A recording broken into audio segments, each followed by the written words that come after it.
John Raven Dominguez, ang operator ng DTF2 dito sa Ojun 2. Dito ay nagamit ng 7 days sa may total 200 plus meters na naral. Printer head. Yung white, ang last palit ng white ay ng July 2024. Yung colored ko ay December 26, 2024. Clean.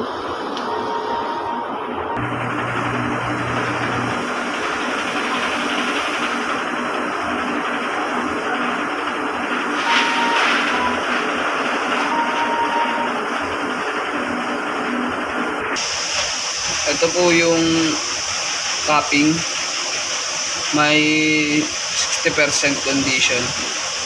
Check.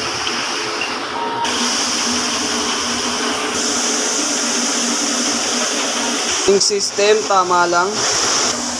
Waste tank ay nilinis kahapon. Ito po yung ABR. Ito naman po ang stock Sandan News.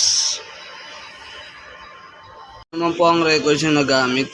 6 sa white, 6 sa powder, naman po sa media. Ito yung daily output. Ito naman po yung daily checklist. Lamang po, maraming salamat.